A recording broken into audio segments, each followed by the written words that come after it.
Hello, good evening, everyone. My name is Iris.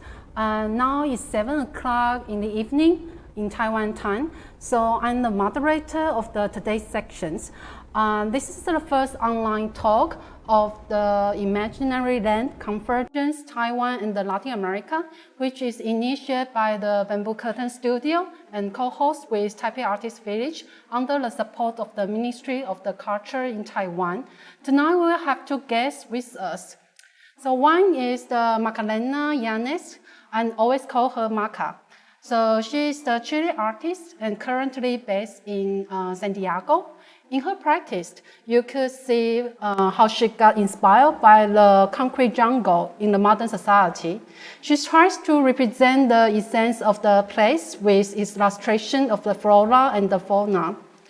It is the result of her life in the city and the nature that she sees every day. And she has been to the Bamboo Curtain Studio back in 2016 as a resident artist. And as for the Kadija de Paula, she's the Brazilian-Canadian artist who combines food and text and performance to create the situations and happenings that question the value of the labor, resource, and social habit. She was invited to participate in the exhibition, which is curated by the Bamboo Curtain Studio last year as well. And Kadija used to be the facilitator and the mediator of the residency on Red. It's a platform of the artists in residency in Latin America and in Spain. So during her stay last year, the TASA, which is the Taiwan Art Space Alliance, also invited her to give the talk about the residency in Latin America. So at the same time, she also wrote an article for the Clambo. And Clambo is the online magazines of the C-Lab. And C-Lab is the Taiwan Contemporary Art Culture Lab, which was published in January of this year. So everyone, if you want to see her article about Latin America, you can also check it out. And before the presentation, I would like to briefly mention about the situation in Taiwan. So because this is the live show, but we will record it and put the subtitle later on in the future through our channel. And hopefully, we can share with more people through the network. And if everyone thinks the content is very interesting, welcome to share and forward it. So let's talk about the idea, the original idea about this project. So the original plan for the Latin America initial outreach project was we would like to invite the Latin American artists to come to Taiwan for a month. And then we will show them to meet the different artists or the art organizations in Taiwan or overall Taiwan. And in order to helping them to get more idea about the situation and what is Taiwan about. And then vice versa. So the Taiwan team will visit their countries and for further understanding. So supposedly it should be very interesting project, and then they will have a lot of amazing collaborations.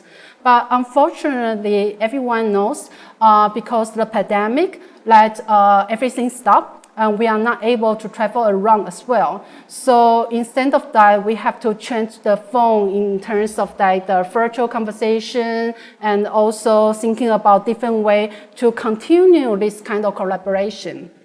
So let's talk about the situation because I want to share with Kadija and Maca about the situation in Taiwan because the virus issues, like our Central Epidemic Command Center actually activate the related action around early of this year. And it was quite tough because at that time it was during the Lunar New Year. And as you know, like during the Lunar New Year, we normally have like 7 to 10 days kind of break. So the people will hang around with our family or with our friends, and then we travel around. So I was at Singapore and Malaysia at that time, and it was just the beginning of the COVID-19 as well. But later on, the situation getting serious day by day. So the command center actually required the social distance, border control, mass regulation, and they actually hold a press release daily and the broadcast on the TV in order to tell everyone about the situation and about the correct information about the virus to the public. So let me share you one of the cases related with the art. And one of the cases related with art happened actually in the early of the March. So one of the Australian musicians was invited by the NSO, and NSO actually is the National Symphony Orchestra, was diagnosed with the COVID-19 upon his return to Australia from Taiwan. And this situation actually caused that 145 people was required quarantine for 14 days until they confirmed as a negative syndrome. So since then, quite a lot of the activities actually is cancelled or postponed due to the possible infections. And it was just like a ripple effect. So artists are already in a precarious life, but now it seems that it's getting worse. So the Ministry of the Culture in Taiwan decided to step in and try to allocate emergency funding in order to support the artists or the art organization to go through the difficulties. So apart from that, we can also hear some news from the Taiwan artists that there is a campaign initiated by the artist Wang Jianyang. So he was inspired by the British artist Matthew Burrows to activate the artist support pledge in Taiwan. So which the content is that they invite the artists, each artist can sell their work online under like 6,800 Taiwan dollar, and based on their data, which they collected right now, they provide, like before mid of the May, there are like 4,000 pieces already sold out, and which is quite, a lot of people is talking about these events. And so basically, I think we can definitely talk about a lot of the situations in Taiwan to share with you. But because today we are thinking to hear more information from you guys, so maybe this is just a very rough kind of wrap up about what's happened in Taiwan at this moment. So even though we are not, as I said earlier, even though we are not able to visit each other in person, but we still want to keep off the conversation now. That's the reason why we are all here today. So this is a live show, and later on we can also, after two of your presentation, we will also collect the question from the audience, and so we will have the Q&A later on. So today's sections, the topic is Artists Challenge and Adaptation for the New Normal. And our two speakers will share their changes in lives and the creation as individual artists under the pandemic. And how is the social and political situation in Chile, Brazil, and maybe in Colombia? And how do creators read and react about the current situation and find their way to presenting the works? So now we would like to welcome our first speaker, Macarena Yanis. Hi, Maca. So now it's your show time. Okay, so for you to understand the current situation in Chile, I have to talk about the political situation we are right now. During as you all know, the virus situation in Chile started in March, but last year, since October, my country has been in a very rough political situation. So I will read something I wrote, like, the Chilean society is very unhappy and angry about the huge inequalities that exist in our country.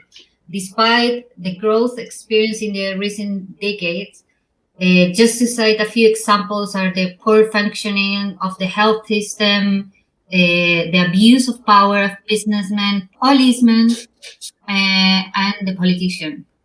So since in October last year, since it starts there was a rise in the fare of the public transportation. It was just a minimum rise, but that triggered a social explosion of big proportions. There was hundreds of people organized, and I'm gonna show you now some images. Wait, how can share? I will show you what happened in October in Chile.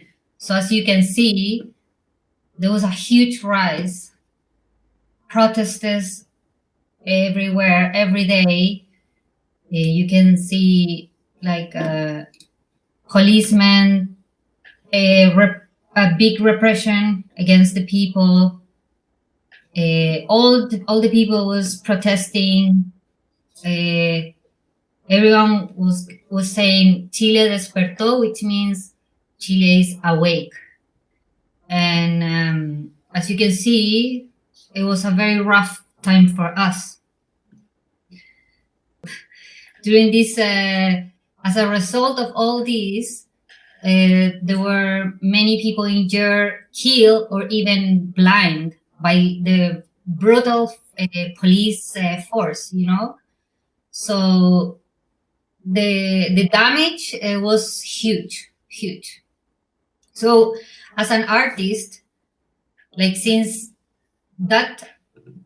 October so far right now, we have been pretty much no jobs, no way to show our art or stuff, because it's a very difficult situation. First was the political, then was the pandemic. So we are on a straight year of very, very difficult for us, you know. But as a street artist, I'm going to show you what happened on the streets during all this time. And you will see everyone start raising their voices and writing everything on the street. So there was a lot of complainings, and as you can see, pretty much everyone wrote whatever they want. So, like, for example, here it says mojame con tu bicarbonato, because bicarbonato is what you use so you cannot cry with the tear bomb gas. So every time I was going out, actually, I have to have my bicarbonato, you know? And then policemen left 200 people without an eye, blind. And so they say, Piñera, you know, like our president there, for your blame, there's 200 people who cannot read this, you know? How do I do that? There. Sorry. And then everyone was raising against the police. So you can see everywhere writing, this is all caps are busted, pretty much. So everyone was writing everything, like policemen are murders, you know, like all these type of complainings. And in this context, there are a few people that start working for the country, like in a new way. Like there's a couple called Delight Lab, and they start projecting on a building, like phrases. So it says for a new country in this one, for example. And every day they will start projecting. So it says we are not in war because our own president says we were in war. So they say dignity, you know, everything that, and then at some point they got censored, yeah. So there people's with the police, they start covering with lights. And then they start attacking these persons and sending threats. And here it says hunger, because many people were hungry, and then our government was not doing anything. So yeah, all these are like the ways that people will start, because we cannot do much, they start doing this from their own homes, on the same page, I'm gonna show you now different artistic expressions that there were also some people doing this type of farewell crowns to say goodbye to the people who have died. So they decided that one day everyone can put one on the doors for all the people that die for COVID-19, And also, because they were like doing this in the honor of those who have died, it's a symbolic condolence. This also, we have a project of women that stitch, and I will show you how from their own homes they start stitching everything they thought they needed to say. So, for example, it says "El pueblo ayuda al pueblo." It means the people help the people, and it says "olla común" because in many areas people don't have much to eat during the pandemic time, so they will start cooking for everyone every day, a big pot for everyone. So they start doing resistance, solidarity resistance. So everyone start cooking, and they start. It says, "Who left me blind? Justice." So they start writing everything in fabric, like resistance, textiling resistance. This is for all the people that lost their eyes from the police. These are the women. And then also in the same context, because of many people didn't have food to eat, some private companies start making boxes of food and delivering to the people. And on this context, I start on my own. I start a campaign with artists, so we can do artist kits to put inside the boxes for the kids to work to do them. So also they have an art activity to make during the quarantine time. So all the kids with the boxes of food, they have an art kit to make. So yeah, so that's a brief resume about everything that happened here. And I would like to show you now, to go back to the street. I have a website that I would like to share with you, this one. So you can see, so this is a government palace, and this is a point that it's called, now it's called Dignity Square, but this is the name that people call it now, but it was called Plaza Baquedano. So everyone always used to meet here and walk through the government palace to protest. So in this website, I can show you actually the walls, how it looks Santiago now. this is how it goes. So as you can see, against the police, and you can see all the route. No, wait. How is everything completely, pretty much covered in complaints and street art. So I can show you exactly how it looks today. And this is a historical heritage, I think it's a word. And you can see how people went out. Like many people, I think they are not even artists, and they were just so mad that they just went out and start writing everything, every street like this.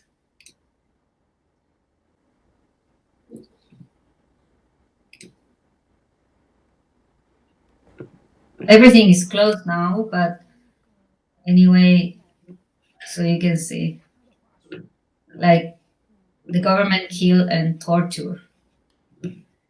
It's very strong. There are very strong words.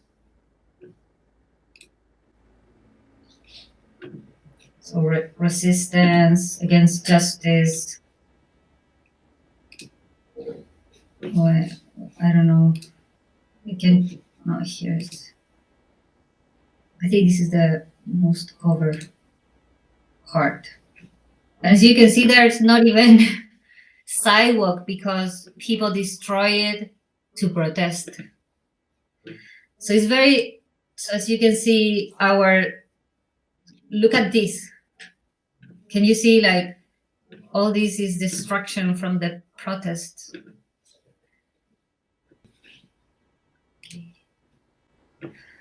So yes, Iris, I'm done.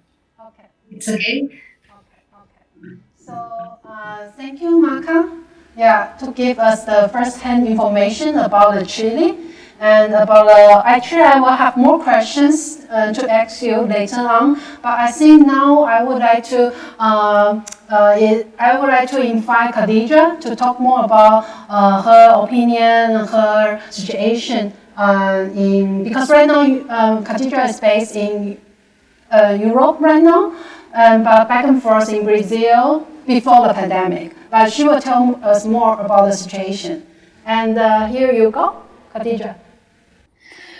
All right. So, well, first of all, thank you guys for this invitation.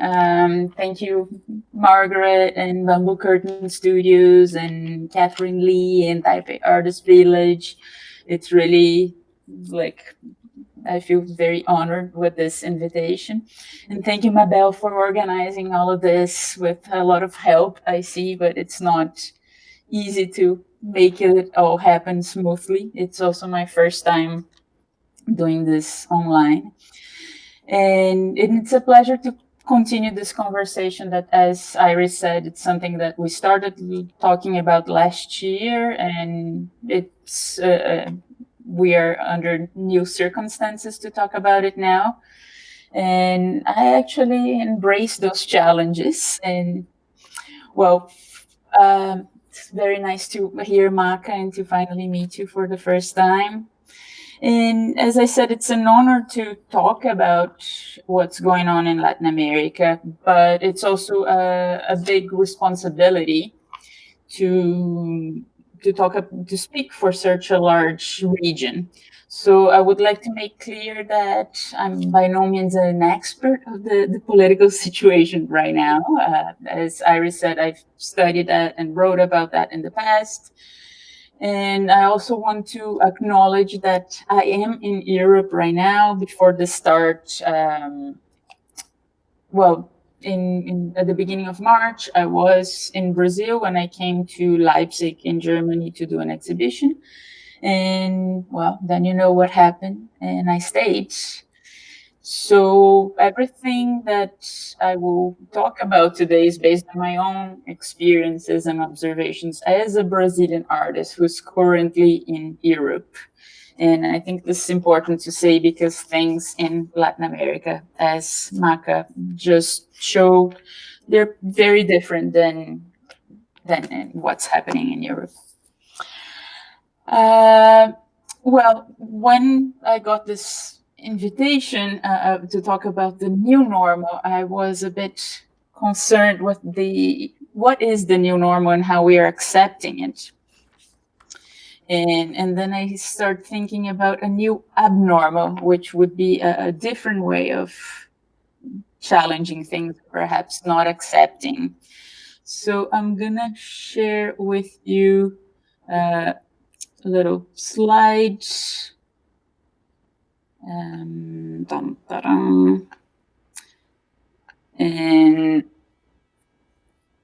I hope you can see this, but some of you may recognize that The New Abnormal is also the title of the latest album of the Strokes, this American rock band. And I will enjoy the coincidence to use the album cover. It's not all the time that you have a ready-made slide with a Jean-Michel Basquiat paint. But I also using this image because I thought it was, as I discovered this coincidence, I read that they chose this name way before the pandemic, but based on a quote from the governor, Jerry Brown, the California governor, who in November of 1918, during the California wildfires, he responded to the emergency situation that was being called the new normal as the new abnormal. And since the beginning of COVID, a lot has been said about going back to normal, which is something that I'm actually opposed to, because the so-called normal, or the lives we were living until 2019, wasn't good anyway, especially in Latin America and other third world countries. So we are already living in a strange and tense times preceding an imminent climate change, while moving towards an almost global right-wing political radicalization fueled by political power. And now, halfway into 2020, we talk about the new normal, but what is the normality? The economic crisis accelerated by the pandemic just evidences what was already happening, and which is an increased state control, deployment of armed forces in defense of private interests, in parallel to diminishing social welfare, increasing social inequality, privatization of common resources, privatization of public spaces. So, and the pandemic also evidenced the way in which countries that have a colonial background and a slavery history value different lives differently.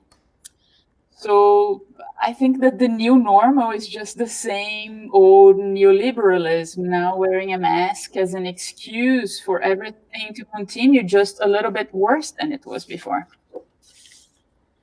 And the new normal in Latin America, well, and other so-called developing regions, is the genocide of those who do not fit the reproductive cycle of neoliberal consumer normality.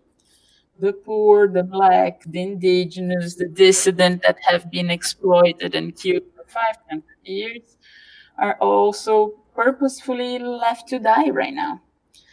In Brazil alone, there are more than 3.7 million confirmed cases of COVID, over 117,000 deaths as of August 25th. So that places Brazil as the second worst affected country in the world, behind the United States, which actually probably counts their cases more accurately. As of August 25th also, South America has about 5.86 million confirmed cases and 192,000 deaths. And again, however, due to the scarcity of tests, the medical facilities, it's believed that these numbers are way underestimated.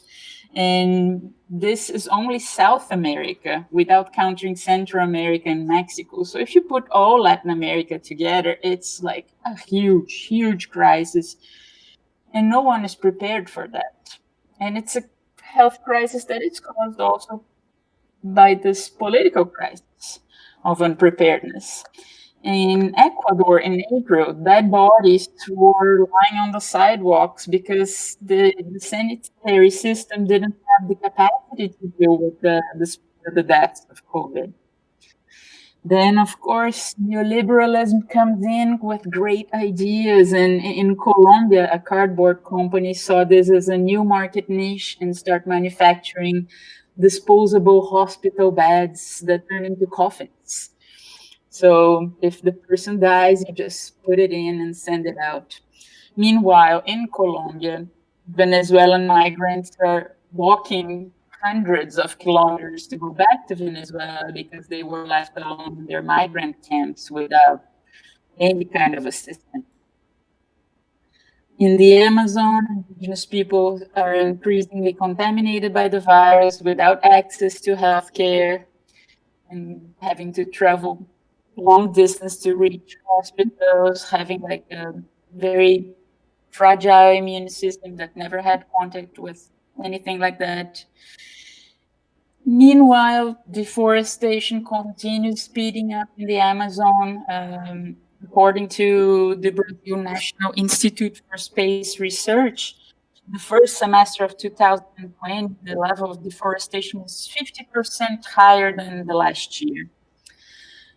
And then, despite Latin America being one of the worstly hit areas by COVID, the 73 billionaires that live in the region or that come from the region became 48 billion US dollars richer since the beginning of the pandemic. So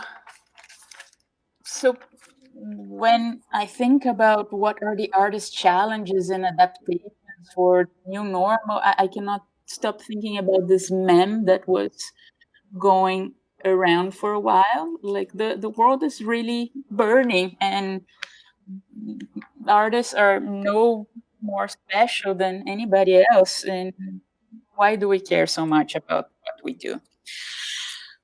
Well, of course, we all know that being an artist is not easy, especially for those of us who are not part of the art market and depend on ever diminishing institutional support. But and one of the questions for today was also about how the cultural industry has changed in the post-pandemic in Latin America. And I want to emphasize that the pandemic has not ended in the Americas. And thus we cannot talk about this post period like we do in Asia or Europe, even though we're waiting for the second wave. In Brazil, for example, or in Latin America, it's going on, the pandemic's been going on since March. And in Brazil, where I can pick the most, people are, there's no, how can I say, no government protocol that tell people to stay at home or not.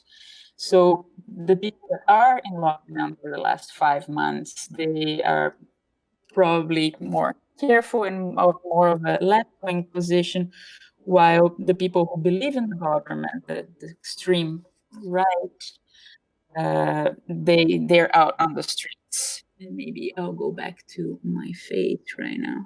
Oops. So the situation is really, really dramatic, and the industry, well, if there used to be an industry, I think if in between quotation marks, this industry does not incorporate visual arts. So the Latin American artist industry, I think, is like a mass production of audiovisual, music, films, television, and that was always private, with some support of the government. But the visual arts or the more peripheric arts, they've been in very lack of support for a long time. And now it's just a complete dismantling of all of that.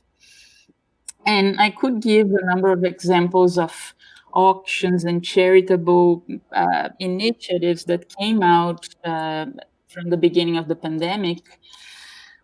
But like trying to help artists, and even though I understand that they come from a place of despair, they are in a sense claiming for this return of a normality that was already pretty miserable. So instead, I would like to talk about initiatives that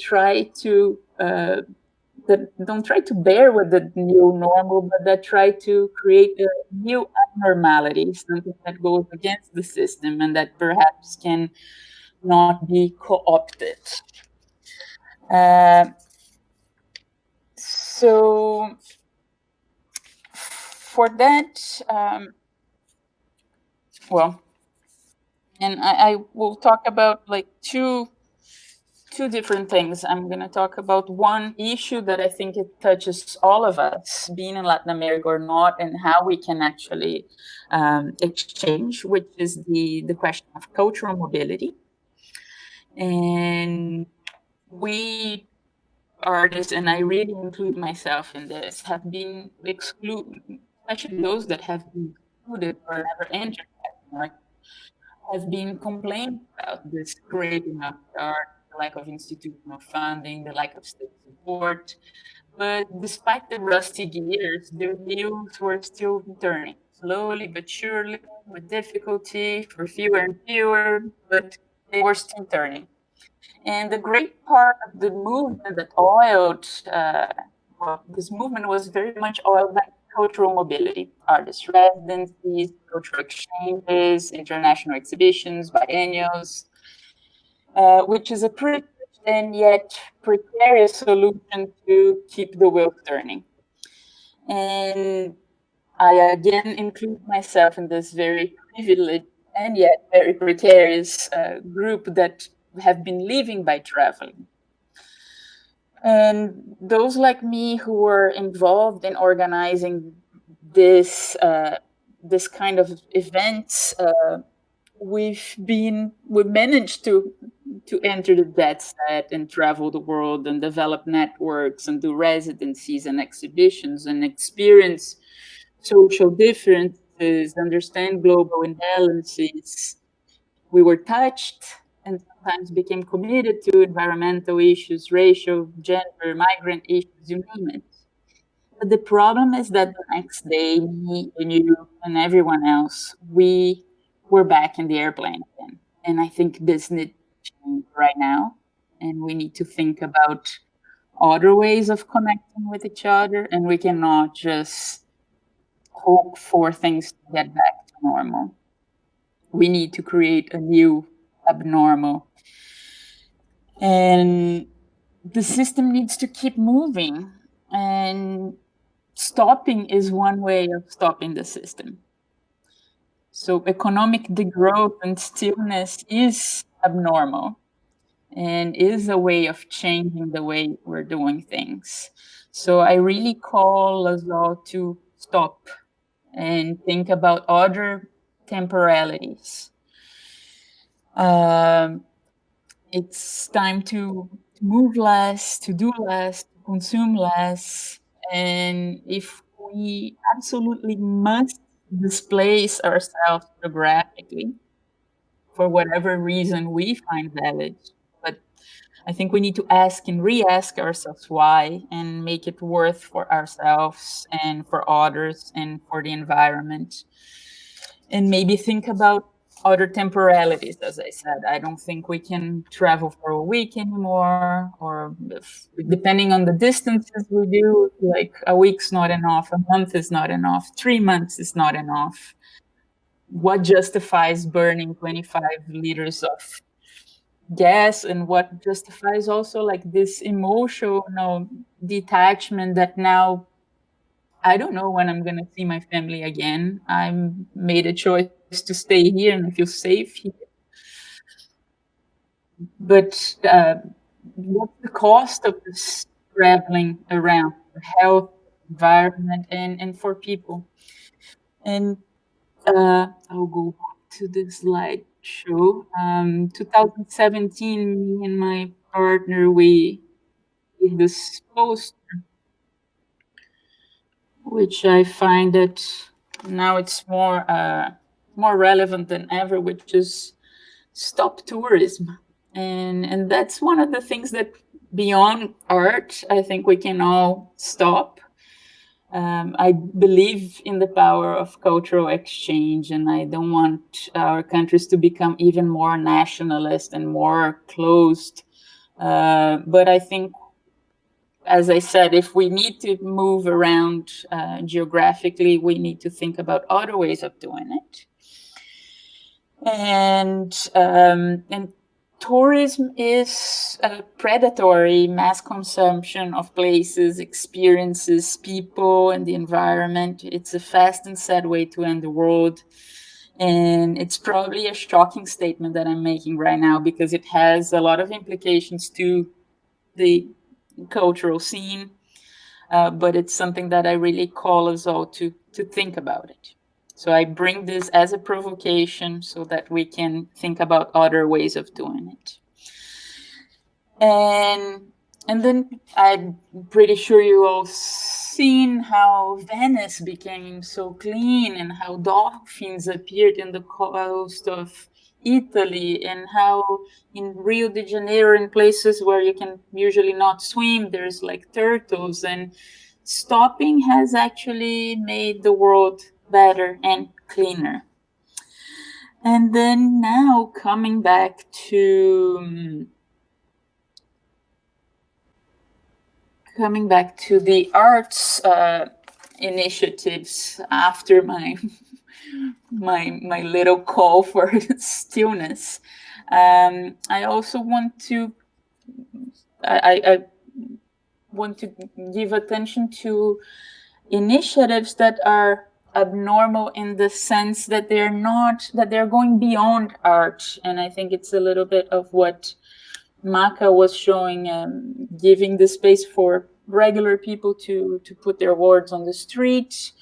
That's one kind of initiative. Helping children create, to educate, to share information, and so on. I think those are very important things. More important than making art right now. So I think we can take our artistic skills and networks and everything that we've been doing and learning for so long, and put towards other more important venues, because people need help, people need food, people need housing. So yeah, when we talk about, I'm questioning also like this thing of cultural mobility myself. I don't have answers, but housing is one of the things that comes to mind. But before I run out of time, I want to show two really amazing initiatives that come out from Latin America. So one of the initiatives that I want to talk about is the Techno Shamanist network. That's a network that came about, well, it's a global network, but in Brazil, it really came about from the hacker community, but also very much initiated by artists that I know, and they work as collective movement that is artist-based, but it's also free of authorship, which is something that I find very important right now. I'm trying to share the screen with you. Just bear with me for a moment. So the Techno Shamanist network works, they call themselves a social clinic to the future. And as I was saying, I can share this PDF with you, I guess, or their link. After the talk, I can put those links available. But they came from this hacking community, but also putting together lots of different movements. They try to bring together traditions and techniques to create deep exchanges within worldviews, experiences of time, relations to nature, and people standing up for their rights. So this network started from as I said, this hack community in 2004. And then in the latest years, so now 2016, I believe, they started organizing festivals in other places. And one of them was in this indigenous community, one of the first places touched by colonizers 500 years ago. And they went to this place and they brought internet and radio and worked together with the indigenous people to create infrastructures for themselves to speak out. They brought a hacker bus, and well, they also do some other encounters. But what happened with this indigenous community later on is that they started building last year a healthcare center that was stopped because of the pandemic. And yesterday there was really good news that they continued building this space. And aside from the work with the indigenous communities, they've been around Brazil and Ecuador and Colombia, and they do a work of thinking about the future and creating new rituals for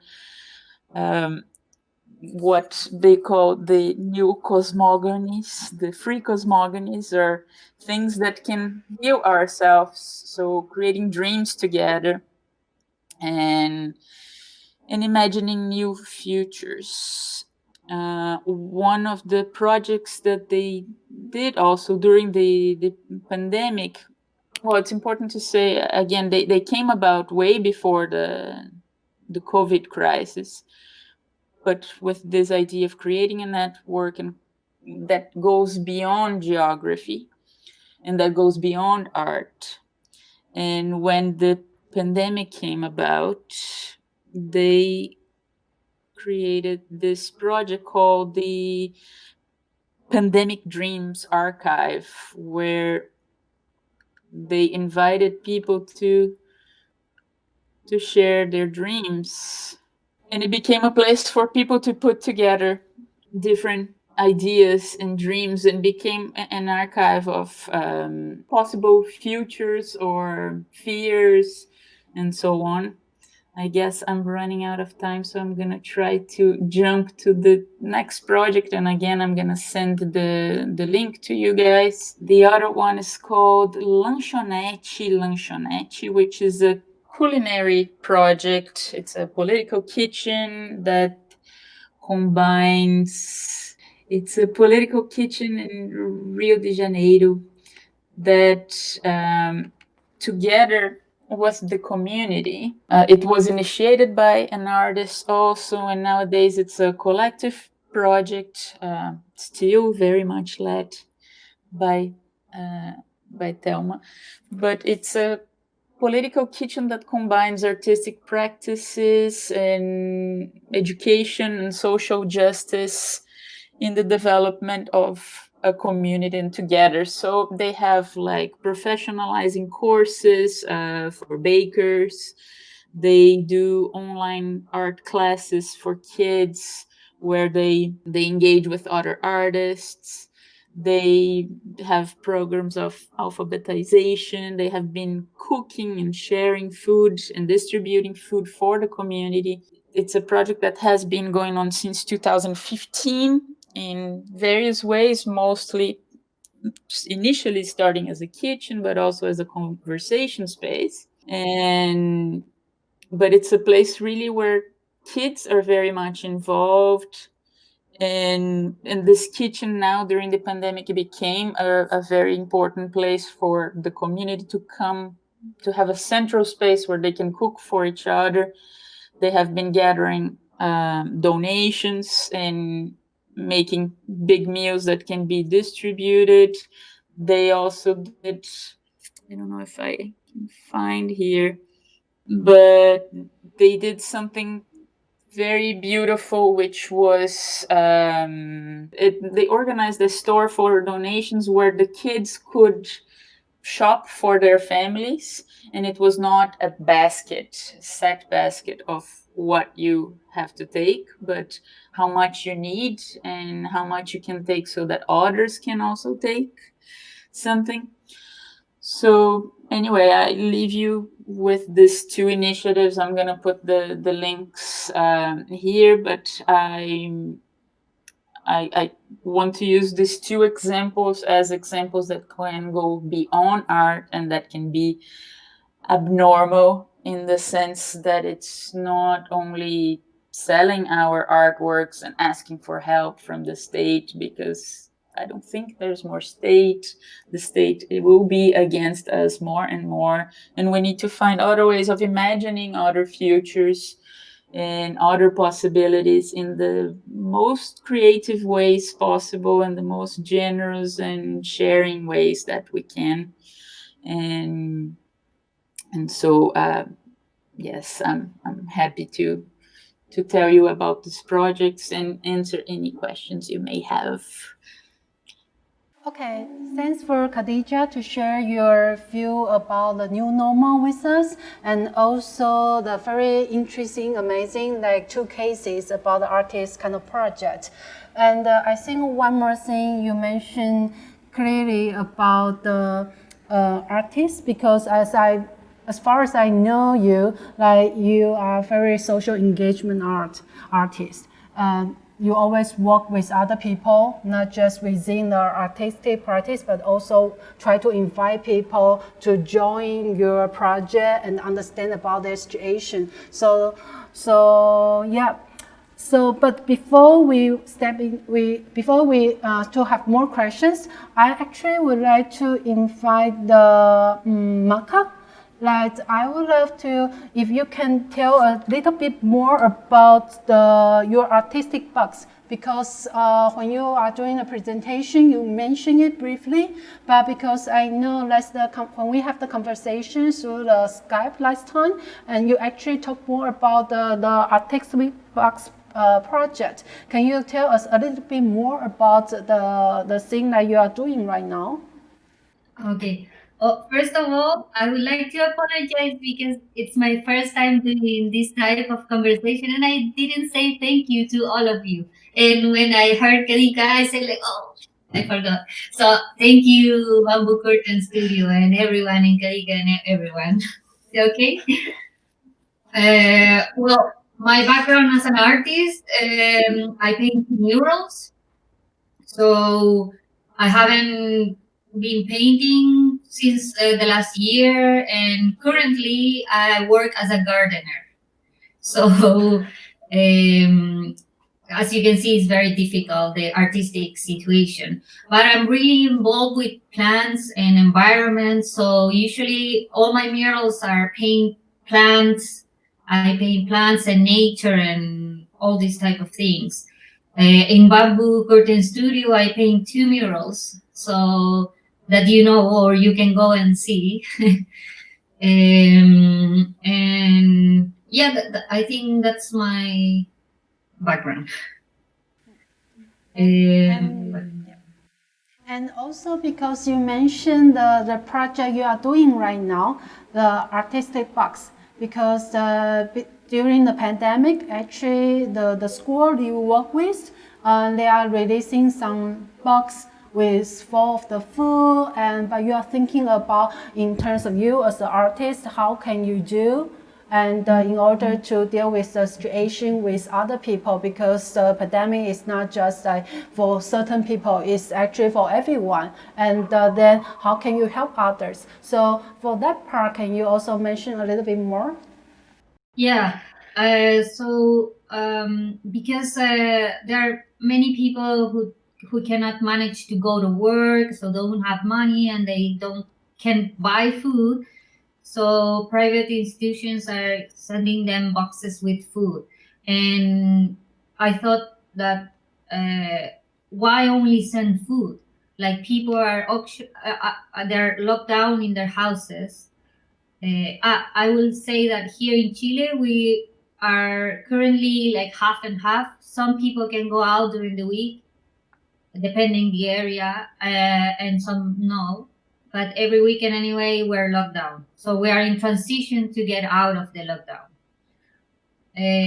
So for all the time that we were locked down, I thought about all the kids that they are imagine kids locked down in small apartments, they cannot do much, so I thought, why not send them an artist activity? So I talked to all my artist friends and I say, like, why don't we send, I collect 68 kids packages.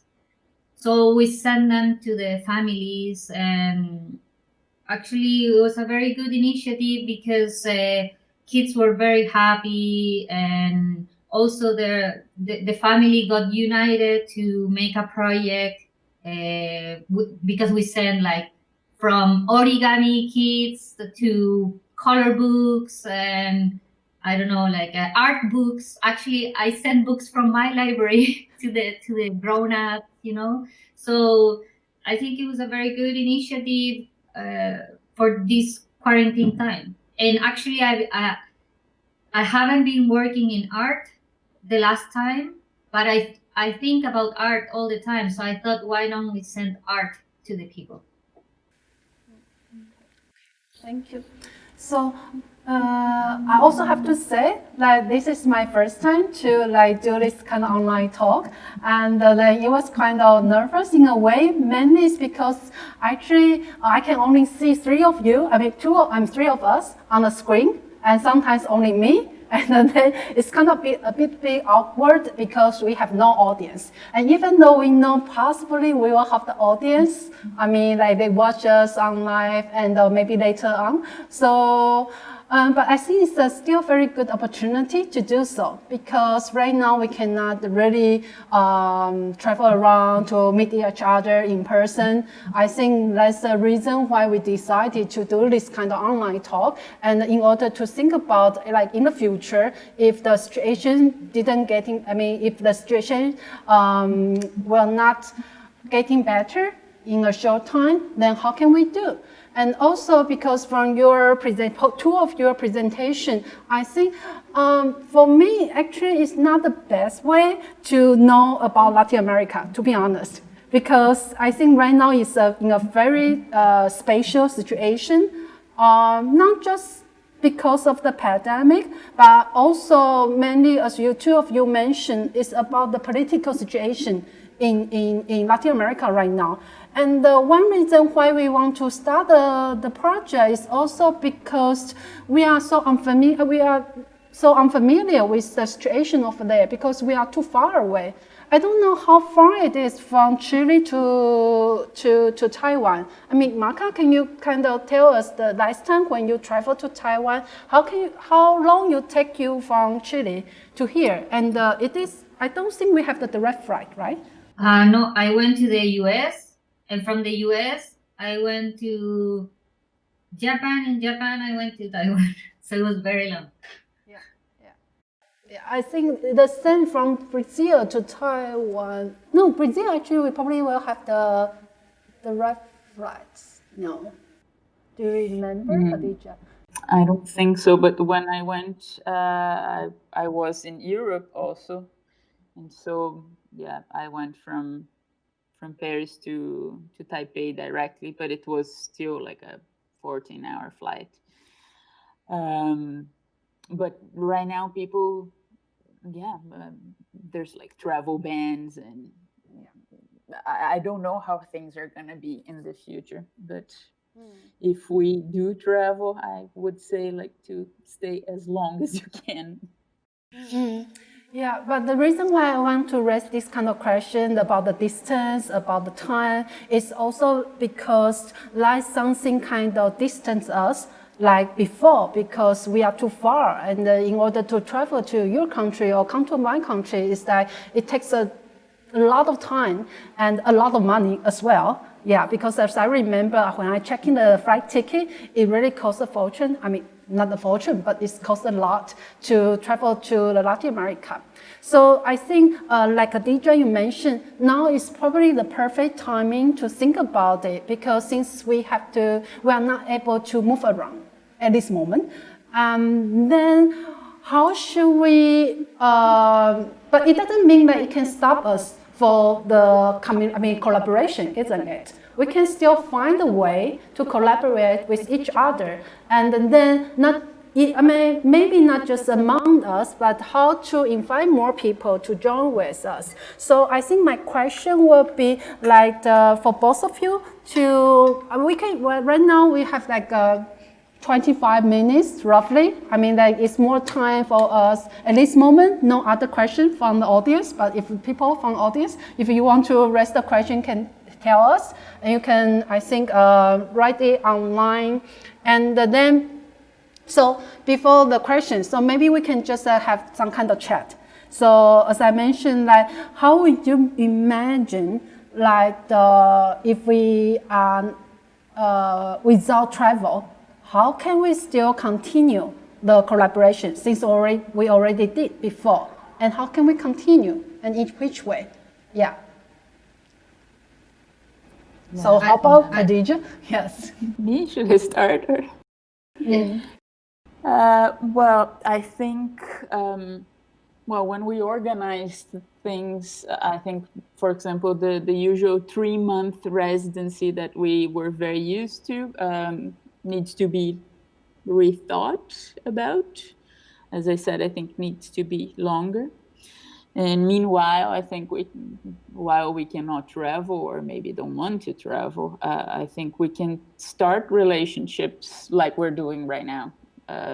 On a distance and talking with each other for longer. So I think before like moving ourselves geographically, we can understand each other more. So that means we can exchange writings or texts, references. We can talk to each other more. And I mean, how many trips have we all made that we didn't really know where we were going to go? We didn't really understood the context. We were going and experiencing it as a tourist almost. And I think if we need to do specific exchanges, we need to study one another and spend time with one another the way we can right now, or by email or by messages, and we need to create this other kinds of connectivities. That's why I give the example of the Techno Shamanist network and their work with the dreams, for example. That's another way of connecting. That's, I mean, I don't know exactly how it works, but I think we need to think about these utopias, these other ways of connecting with each other, like consciously, unconsciously, theoretically, because physically we have some issues right now. So imagine these other possibilities. And at the same time, I think we need to be connected more locally. And that means really being attentive to our surroundings and what people around us need.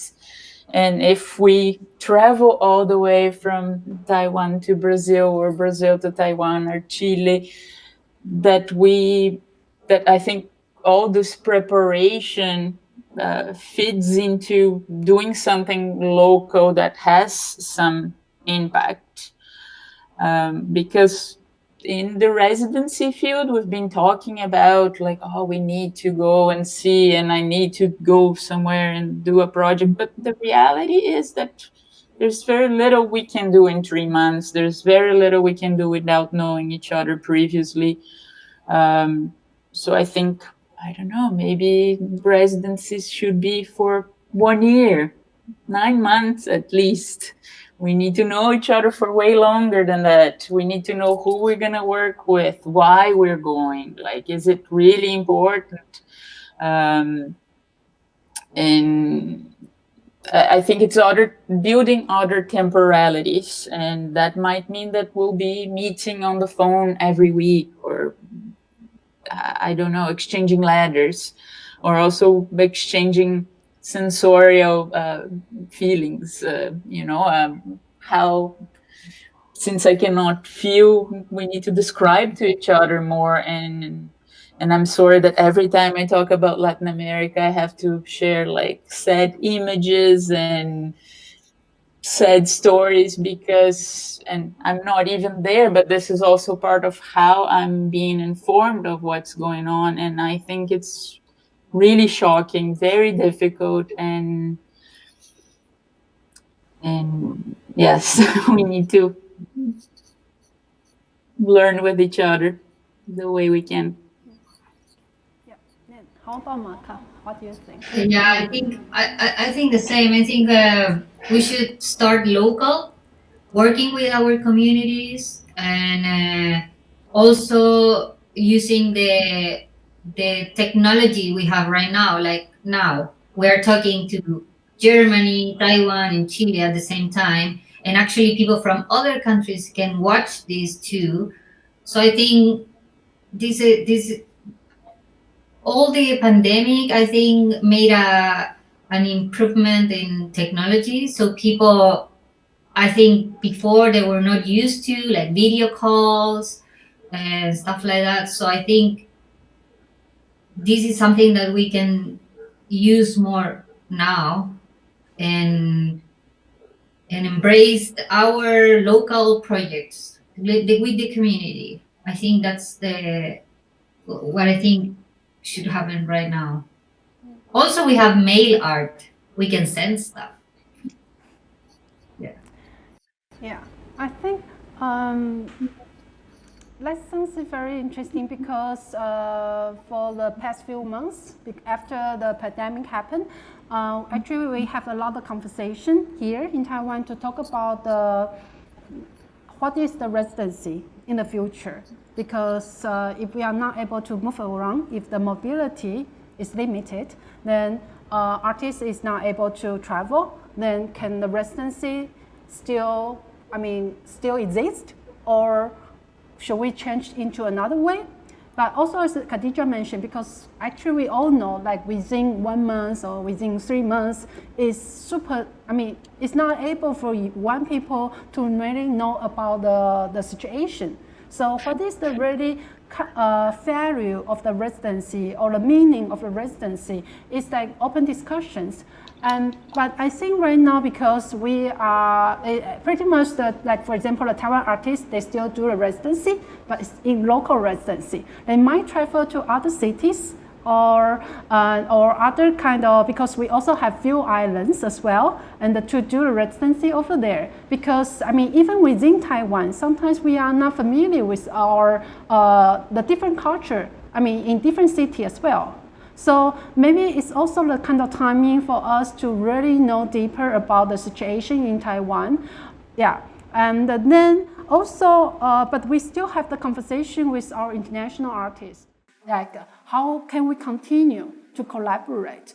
And then if you are not able to come here in person to see the situation or to meet the people or do the research you want to do here, because sometimes research really requires the field trip, right? Like you have to interview people that you want to interview or really see things. Because sometimes artists, as far as I know, you actually sense is very important for you to see and to feel. That's the reason why we have to be there in person.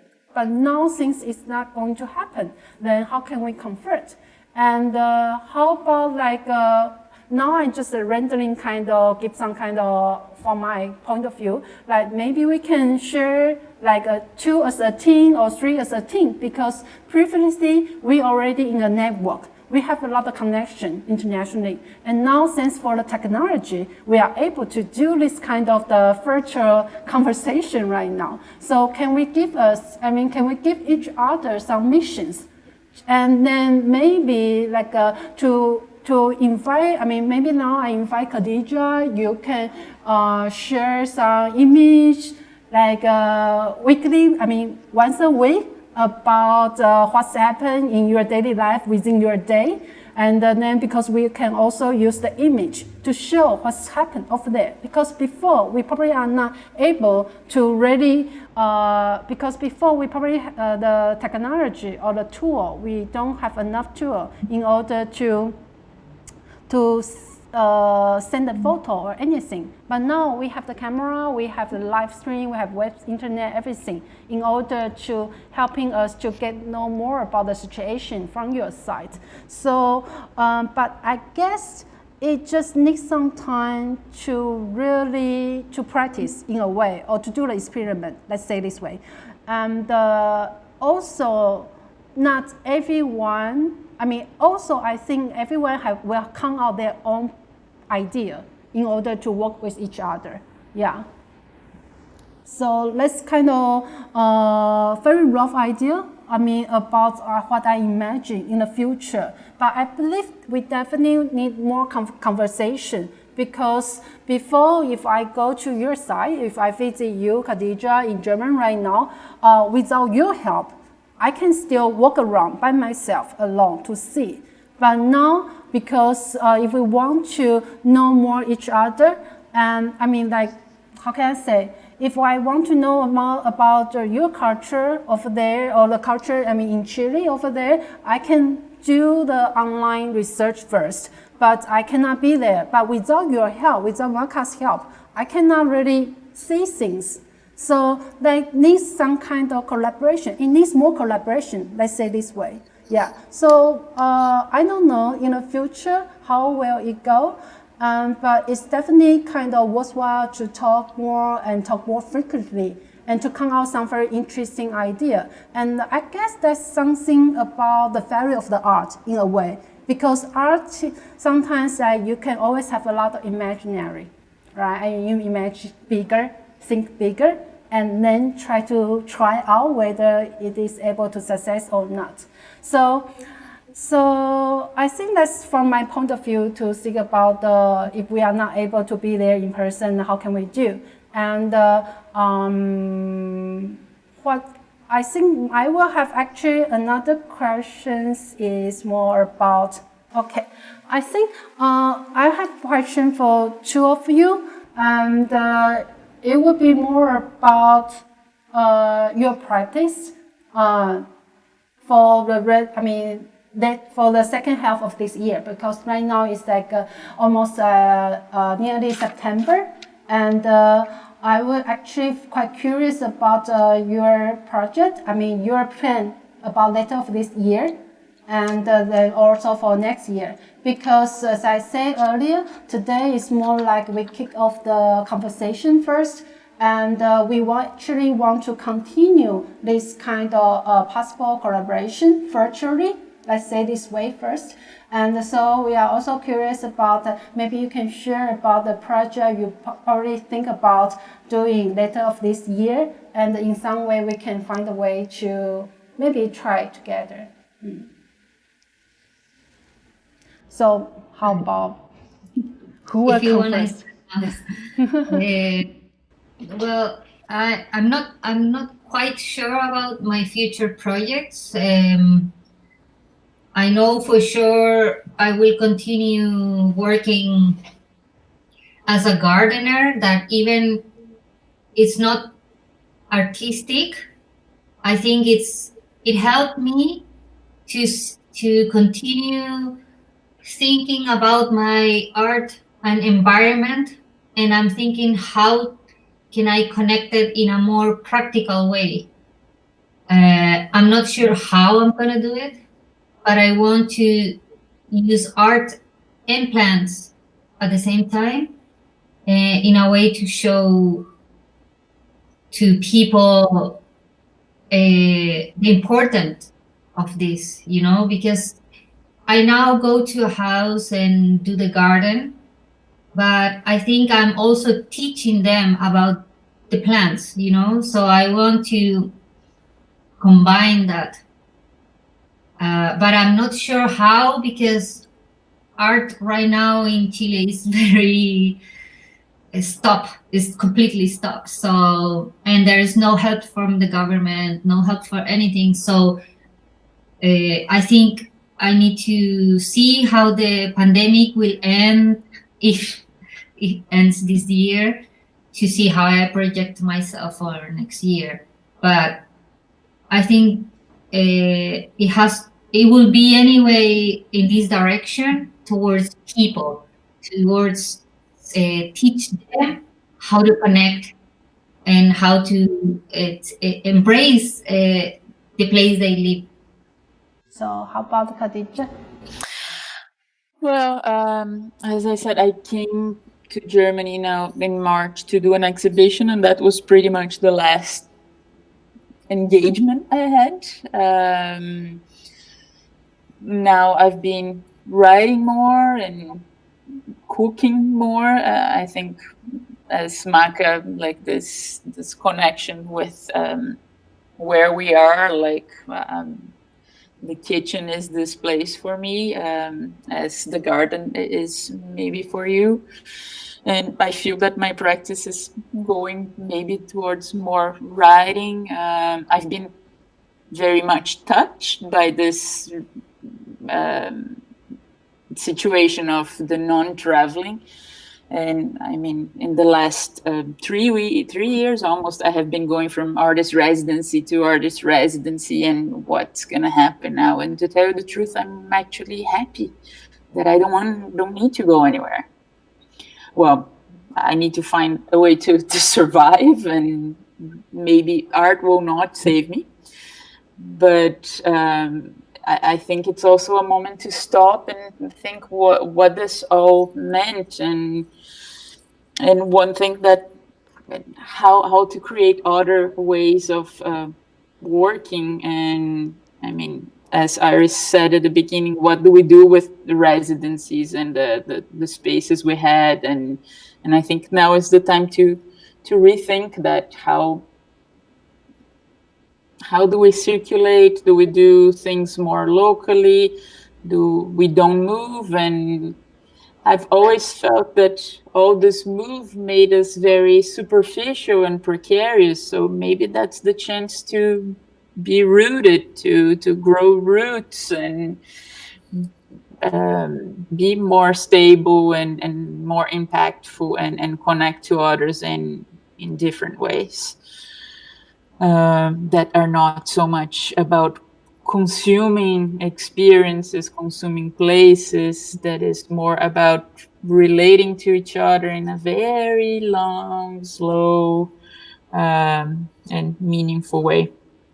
So yeah, I don't know much about my future yet, but I'm happy to think with you guys what would be the future of residencies. I'm happy with this invitation to be here thinking and talking with you and writing about it. This is something I'm enjoying, and it's becoming kind of a new way of working. The writing is becoming more present, I think. So right now we still have some time, and we also have some questions from the audience. And let's see how about the time. So question for each of you, and then I will say it together right now. So for Kadija, people, I mean, they are asking whether how in Brazil, how can the local artists work with each other, especially when you don't have so much resources from the government? How artists or how the local organization are able to provide the artists without the resource over there? Okay, so that's the question for Kadija. And for Maca, because for your presentation, during your presentation, you actually show us a lot of the examples about the, because right now there's a political protest, a lot of the drawing, maybe not just drawing or some kind of words, the language, the words to say the voice from the public. So after these kind of actions, how does the reaction from the government? Is it getting, how they react it? And do they hear the voice from the public as well? So how about that we start from Kadija? Well, I think artists have been very resourceful in terms of working without any support for quite some time. But also, I invite whoever asked the question, I put the link to the article I wrote earlier this year, where I also talk about how privileged it is to be, a lot of artists that manage to make art are artists that are privileged and can do so. And people that cannot do so have to work on other things. So this is one of the main things, I think, in all Latin America, that if you can be an artist, you are an artist. If you can't, then you don't. Of course, I think it's something that is inside us and we need to do, but there's absolutely no support. Actually, there's no support for basic things, not to say the art. So I don't know how to answer this question further. I just invite you to read the article, and if you'd like to get in touch, we can continue the conversation, but it's rough. Thank you, Kadija. Then how about Maca? I would say that the government don't do much. They are really stubborn, and actually, our own president said we are in war at some point, which we were not. But so like everyone is in the walls, everyone write to our president to resign, that they don't want him. So it's actually a very bad situation. Like nobody likes the government, and but we cannot do anything because there's still 2 more years. So we have to wait until this has, and hopefully a better one will come back. I think people, no matter which wing the politicians are, they are fed up with all the politicians. They are not doing much for us. So I think that's why people got to a point that they cannot take anymore. And then the government, anything they do is not good enough. So let's see. We hope new things. Actually, we are in October. We have elections for we want to make a new constitution, but because of all this political situation, they say, okay, let's vote to see if you want a new constitution or not. So now we are supposed to vote for that. And of course, I'm in favor of a new constitution, but we have to vote to see what the people want. So one final question for both of you. I think it's a very difficult question, but it's also a very interesting question as well. Is that, as we also mentioned earlier, because now we are not able, or we try not to travel that much. And then, but people, let's always have one question, is that, will that influence the cultural exchange? Will that influence the way how we know each other? Yeah. So how about, can we start from Kadija? Yes, I think that will change how we know each other. But I think, as I said before, it's about dealing with other times and learning more with like stretching time and not consuming experiences. It's about really having an interest and learning and focusing on people, but also thinking of ways that we can still fight like nationalism, that countries do not become super closed, and that we can actually exchange in real life. But I think that's a matter of interest also. We need to be truly interested in learning and not only in consuming the experiences. And this is new to all of us. I think since like the after war, like the Second World War, we have been in this increasing movement of moving and consuming and traveling and tourism, and we need to learn to do it differently. But this will definitely impact the cultural field if we move less. But I embrace this change, and I think it's important. So then I think we have to now we take care more about the others.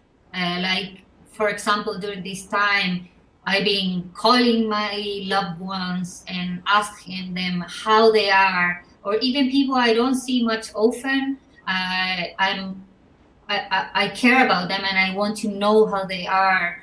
So I think we should continue with this love, for the others.